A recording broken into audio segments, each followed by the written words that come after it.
안녕하세요. 노바백스 코로나19 백신 허가 여부가 내일 최종 결정 납니다. 1월 12일 식약처는 최종점검위원회를 개최하고 오후 1시에 결과를 발표할 예정입니다. 노바백스 백신은 바큘로바이러스를 사용하여 만드는데요. 왼쪽 상단에 보이듯이 막대 모양의 DNA 바이러스입니다. 베큘로바이러스는 세포 내부에서 번식하는 생활사를 시작합니다. 모충은 털 모자를 써서 몸에 털이 있는 벌레를 말합니다. 송충이가 대표적이죠. 베큘로바이러스는 모충을 감염시킵니다. 베큘로바이러스에 감염된 모충들은 죽지만 이 표면에 그대로 남아있어서 건강한 모충이 그 바이러스를 갖게 되고 또다시 새로운 생활사가 시작됩니다. 베큘로바이러스는 모충을 죽일 수 있기 때문에 연구자들은 해충을 죽이도록 베큘로바이러스를 고안하고 있습니다. 생물살충제 용도로 사용하는 것이고요. 또 다른 용도도 있습니다. 바로 곤충세포에 배양하여 약물로서 중요한 단백질을 생산하는데 사용합니다. 스파이크 단백질을 만들면 그게 바로 백신이죠. 바로 노바백스 백신을 만드는 용도입니다. 곤충세포로는 나방세포를 사용합니다. 사이로졸은 세포기질을 말합니다. 세포기질의 대부분은 물이며 일반 세포 전체 용적의 약 70%를 차지합니다. 용적이란 물건을 담을 수 있는 부피를 말합니다. 용기 안을 채우는 분량을 말하죠. 따라서 세포 부피의 70%가 세포 기질이라는 겁니다. 그림을 보면 사이로졸 세포 기질이 보이는데 중요하지 않기 때문에 작게 그렸지만 실제로는 많은 부피를 차지합니다. 베큘로바이러스가 세포 안으로 침투하는 모습을 볼 수 있습니다. 바이러스 안에 빨간색의 DNA, 바이럴 DNA도 볼 수 있고요. 사이로졸을 지나 더 안쪽으로 들어갑니다. 자세히 읽어보면 뉴클리어스라고 적혀있죠. 사이로졸을 지나 뉴클리어스로 들어갔는데요. 바로 핵입니다. 세포의 중심에 있는 작은 물체로 세포핵이라고도 합니다.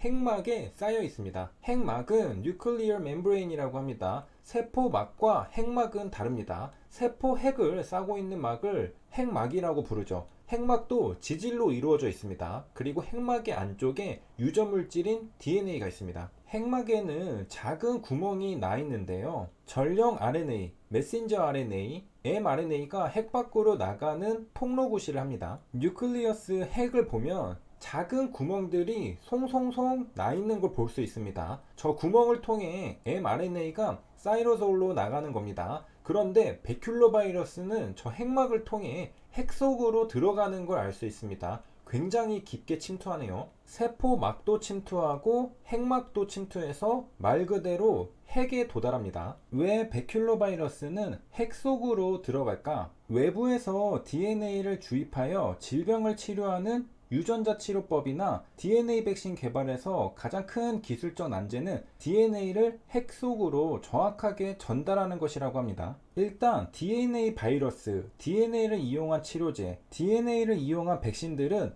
핵 속으로 들어가야 한다는 겁니다. 이 점이 바로 RNA와 다른 점입니다. RNA 바이러스인 코로나는 세포질에서 복제가 이루어집니다. 그래서 RNA가 세포막만 통과하면 감염이 이루어집니다. 하지만 DNA 바이러스는 핵 속에서 복제가 이루어집니다. 그래서 DNA가 세포막을 통과한 후 핵막이란 장애물까지 또 한 번 통과해야 합니다. 만약 코로나 바이러스였다면 세포막을 통과하여 사이로솔까지만 도달했어도 충분했을 겁니다. RNA 바이러스이기 때문에 복제를 시작할 수 있죠. 하지만 베큘로 바이러스는 세포막을 통과하고 핵막까지 통과해서 뉴클리어스까지 도달해야 합니다. DNA 바이러스이기 때문에 핵 속에서 복제를 시작할 수 있죠. DNA 바이러스가 핵막을 통과하기 위해서는 핵막에 존재하는 핵고 뉴클리오포어를 통과해야 합니다. DNA 바이러스의 감염 과정을 보면 세포막을 통과하고 세포 내로 이동한 뒤 또 한 번 핵공을 통과하는 과정을 거쳐야 한다는 겁니다. 바이러스 캡시드라는 용어가 보이는데요. 바이러스 캡시드, 바이럴 캡시드는 바이러스의 유전 물질을 둘러싸고 있는 단백질 껍질을 가리킵니다. 바이러스 캡시드 안에 DNA가 들어있는 겁니다. 핵막을 보면 바이러스 캡시드가 핵막에 도킹했습니다.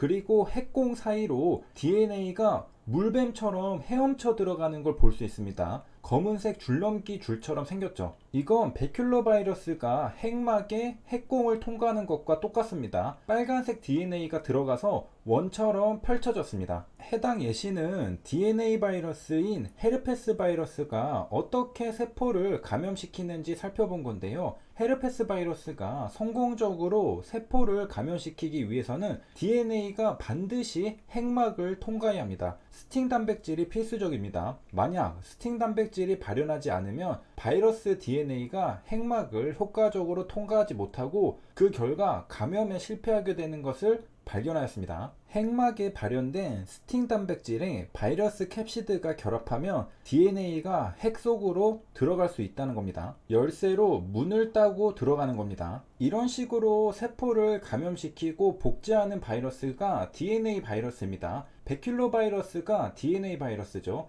나방세포를 감염시킵니다. DNA가 처음에는 세포막을 통과하고 최종적으로는 뉴클리어스 안에 들어가 있는 걸 볼 수 있습니다. 안에서 mRNA가 만들어지고 핵공을 통해 세포질로 나와 스파이크 단백질을 만듭니다. 만약 베큘러 바이러스가 RNA 바이러스라서 세포질에서 복제를 시작한다면 그림에서 셀 뉴클리어스가 등장하지 않았을 겁니다. DNA 바이러스라서 핵 안쪽까지 들어가야 하기 때문에 그림에서도 제시가 되어 있는 겁니다. mRNA는 단백질 설계도입니다. 번역하면 스파이크 프로틴이 만들어집니다. 베큘러 바이러스에 감염된 나방세포가 열심히 공장 돌리듯이 스파이크 프로틴을 생산하면 제약회사는 이 단백질들을 긁어 모아 수확합니다. 스터릿, 장식용 금속 단추를 붙이다는 뜻입니다. 스파이크 프로틴들을 모아 붙입니다. 마치 코로나 바이러스처럼 모양을 만듭니다. 하지만 코로나 바이러스는 아니죠. 스파이크 프로틴만 모아서 붙인 것이지 안에 RNA는 없습니다. 복제를 할 수 없다는 뜻입니다.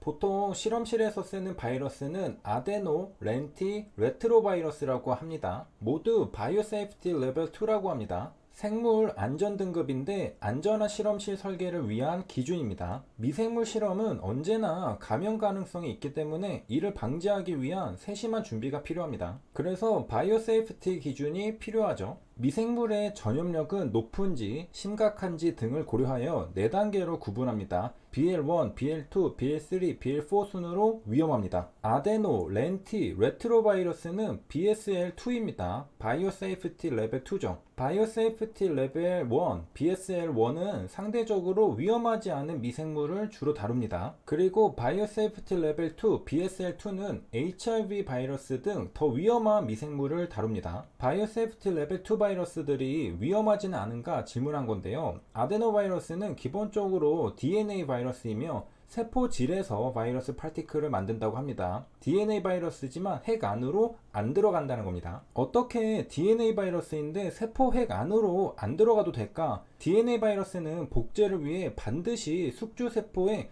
세포핵에 침입해야 합니다. 복제 과정에서 숙주세포에 DNA 중합 효소가 필요하죠. 하지만 아데노바이러스는 스스로 복제할 인자가 바이러스 자체에 포함되어 있다고 합니다. 그래서 핵 안으로 안 들어가도 복제를 시작할 수 있다는 뜻입니다. 아데노바이러스는 아스트라제네카와 얀센 백신의 벡터로 사용되었죠. 세 줄 요약입니다. RNA 바이러스는 세포막 통과 후 복제를 시작합니다. DNA 바이러스는 세포막을 통과하고 핵막까지 통과 후 복제를 시작합니다. 노바백스 백신을 만드는 데 사용되는 베큘러 바이러스는 DNA 바이러스입니다. 여기까지 시청해 주셔서 감사합니다.